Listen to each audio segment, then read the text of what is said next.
Daniel Rezende may be an unfamiliar name to you, but you've probably seen his work.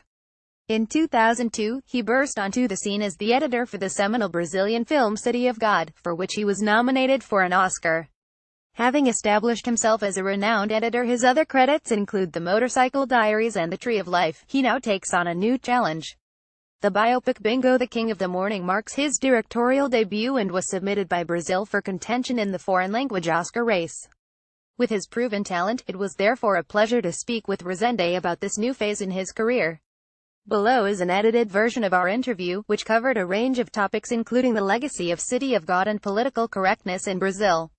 Shane Slater, what made you decide to do this film as your directorial debut? Daniel Rezende, I was looking for the right project and one of the producers introduced me to an article in a magazine that was about Arlindo Barreto. When I read about this guy who lived many lives in one, I was completely connected to his journey to try to find his place in the spotlight as an artist. But when he does, no one can know who he is because he is behind a mask. And also there was this relationship with his son. He became this famous clown and could play with every kid but his son. As a father, I grew up in the 80s in Brazil watching morning kids shows. So I could see a good opportunity to look into the pop culture in Brazil but also tell a human story. To try to understand this goal of human beings to get recognition and how to deal with it when you don't get it. I noticed you changed the names of the real-life characters. Were there major challenges in developing and researching the film? Dr. Well, it was a decision since the beginning. It's inspired by a true story. A lot of things happened in Arlindo Barreto's life. But we decided not to be too attached to the real story, so we fictionalized everything. We changed the names of the characters and the brands, so we could create our own universe. To make a feature film inspired by a true story instead of making just a biopic. It wasn't a problem at all actually. It made us free to tell the story we wanted to tell and we could be very faithful to the things we thought were important. In the film, the lead character stumbles on the role by chance. What was your casting process for your lead actor? At the beginning of the project, Wagner Moura was attached to be the lead. For 4 years, he was attached and then because of schedules and Narcos he couldn't do it. So then he recommended Vladimir Brichta. I knew Vladimir because he is a well-known actor in Brazil, especially in television. But I didn't know him personally. I went to meet him for lunch and as soon as I started talking to him, I was sure he would be the guy. Bingo pushes back against the director and producer's ideas in the film. How was your actor-director relationship? We had the best experience working together. I wanted to try to shift things up for him, since he was working on television for a long time. I wanted to get a character interpretation from him that he has never done before, and I never saw an actor go so deep in the process. He completely gave himself to this character. It wasn't like in the movie where he is never doing what the director wants. Sometimes he would confront me, but he was very collaborative. He was into the project. When he read the script he said, "That's the role I've been waiting for as an artist, so we'll do whatever I can for the role." And he did. You have a strong background in editing, notably with City of God. One of the themes in the film is about replicating prior success.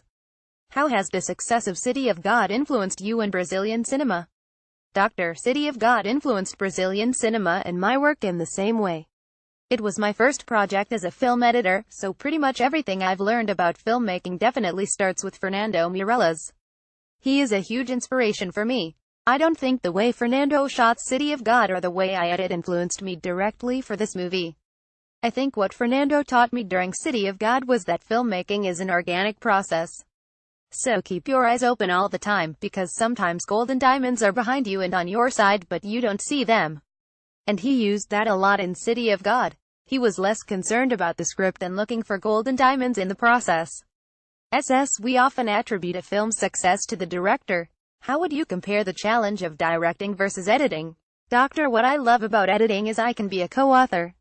I can give a lot to the storytelling and not have the entire responsibility. So I actually learned a lot working with directors that I respect, such as Fernando Meirelles, Walter Salles, Jose Padilha or even Terrence Malick.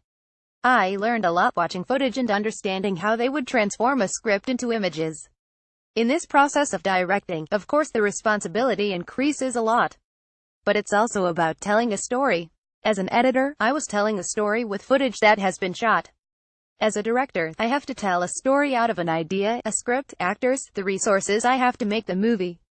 But it's pretty much about telling a story. And my background as an editor helped me to create the footage that I would need to edit. It's a big change, but I'm enjoying it a lot. Your film is representing Brazil for the Oscars a year after the controversy surrounding Aquarius. How was the atmosphere surrounding this year's selection process? Doctor, what was great about this year was that we had about 23 films and last year we had about 16.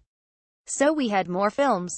We have a couple of great films this year. In my opinion, there were probably about 3 or 4 that could be in the spot, and I was really happy that the choice was made by looking at the movie and not the politics.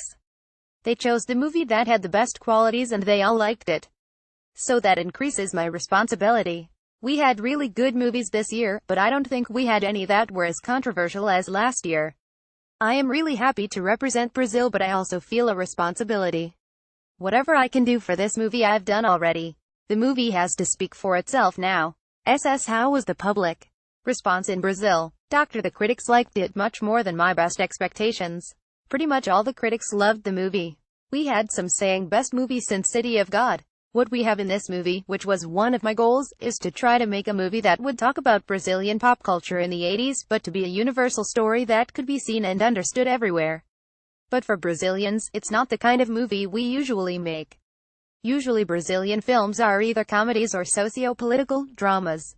We're not used to looking at our pop culture to make a movie that is deep or profound but also fun and entertaining. So people liked seeing a different perspective from Brazilian cinema. Are you planning to focus on and directing now? Doctor, I don't want to close my doors as a film editor, but I am focusing a little more on and directing right now. I'm developing a new movie back in Brazil, which is an adaptation. We have very famous comic book characters that every single person in Brazil knows. And I'm going to direct the first live-action movie about those characters. It's going to be a family movie. I'm really excited about it. Bingo has a really strong connection to my childhood. When I read the story, I remember as a kid watching this famous clown on TV and always wondering what was outside the frame. What happens after the camera shuts off? But then I decided to make an adult movie. A very deep, dark, fun movie. So right now, I'm going back again to my childhood but looking with a kid's eyes. Have children's tastes changed since then? Dr. O, definitely. One of the things that also made me want to make this movie was to talk about the 80s. An era where, good or bad, we had this politically incorrect way of life. Nowadays, because of social media, everything has to be politically correct. So, I think we're talking about 2 extremes.